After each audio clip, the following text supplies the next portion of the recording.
안녕하세요. 김용철 법무사입니다. 채권자가 면책 결정 받은 사실을 알면서도 강제집행이나 가압류, 가처분 이런 방법으로 채권 추심 행위를 계속하게 되면 500만 원까지 과태료에 처해질 수 있다는 규정이 있어요. 근데 면책받으면 바로 본인이 혼자 해제 신청해서 다 풀 수가 있거든요.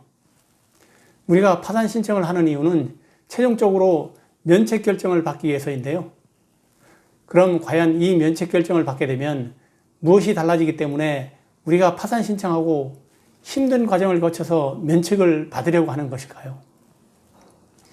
이 면책 결정을 받고 나면 과연 뭐가 달라지는지 그 효과에 대해서 이번 시간에 간단하게 설명을 드려볼까 합니다.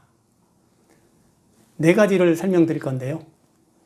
첫 번째는 면책 뜻 그대로예요. 책임을 면한다는 뜻이에요. 빚을 갚을 필요가 없어진다는 겁니다.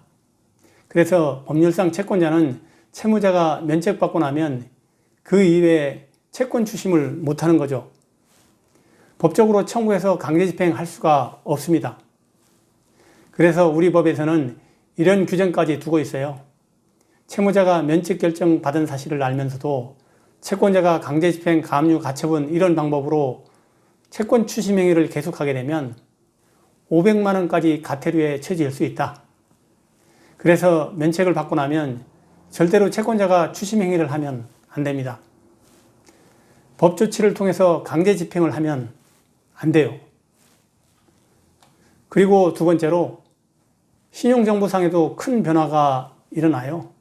연체기간이 길었던 분들은 신용불량자 채무불이행 정보가 등록되어서 고생들 많이 하시죠. 근데 채무자가 파산 면책을 받게 되면 면책 결정과 동시에 법원에서 한국신용정보원으로 통보가 가거든요.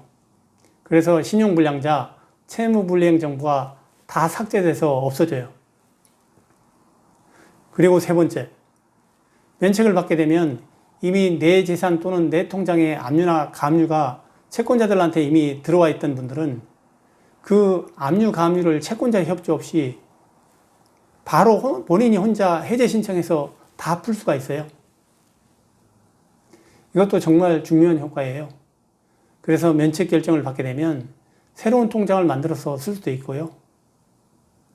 기존에 압류됐던 통장을 해제 신청해서 풀어서 사용하면 더 좋겠죠. 통장에 잔고가 250만 원이 넘지 않았다면 채권자도 추심을 못해 가니까 잔고가 그대로 있을 거예요. 그러면 통장을 압류해줘서 100만 원 정도 되는 돈을 찾을 수도 있으니까 면책 결정 이후에는 압류된 통장이 있다면 그 통장의 압류를 푸는 일도 하시면 좋습니다. 그리고 네 번째, 이걸 물어보시는 경우들이 있어요. 내가 부동산이 있어서 거기에 근저당, 즉 별채권 채권이 있었던 분들이 물어봐요. 면책 결정을 받은 경우에 부동산이 경매로 처분됐는데 낙찰가가 낮아서 근저당권자 채권도 배당이 다 안 됐다. 그러면 채무가 남게 되는데 과연 채권자가 또 추심을 할 수가 있는 거냐? 이렇게 걱정하면서 물어보시는 분들이 있어요.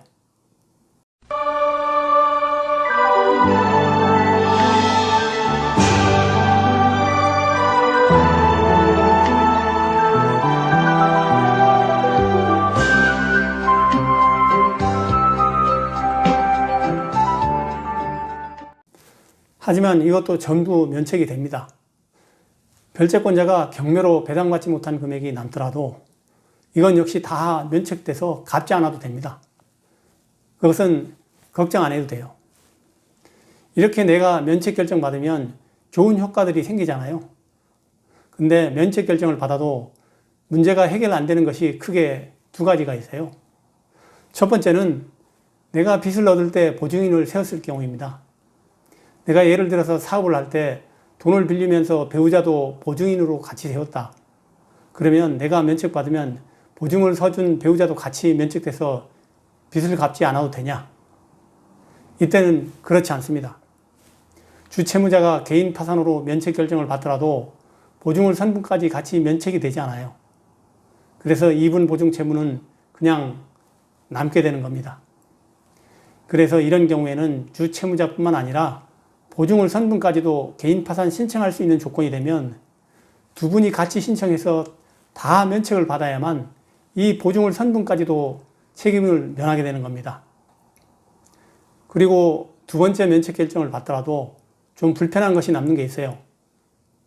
좀 전에 면책 결정 효력 두 번째로 신용불량 정보가 기록됐던 분들, 채무불이행 정보인데요. 이게 면책 결정을 받으면 바로 다 풀린다고 했잖아요. 근데 이 채무불이행 정보가 풀리면서 동시에 새로운 정보가 올라가거든요. 그게 공공정보라는 겁니다. 공공정보가 면책결정과 함께 올라가는데 이 기록이 5년간 보존되게 돼 있어요. 그래서 이 기록 때문에 5년 동안은 불편함이 조금 있어요. 그래서 신용카드 발급이 어렵습니다. 또 은행에서 대출 받는 것도 어렵습니다. 이 두 가지 불편함이 면책결정 받고 나서도 5년 동안은 계속된다. 이 내용을 꼭 기억하시면 좋을 것 같습니다. 이번 시간에는 면책결정 받고 나면 어떤 변화가 생기는지, 그 면책결정의 효력은 어떻게 되는지 말씀을 드려봤습니다. 오늘도 유익한 영상이 되었기를 바라고 다음에 더 좋은 영상을 준비해서 찾아뵙겠습니다. 김용철 법무사였습니다. 감사합니다.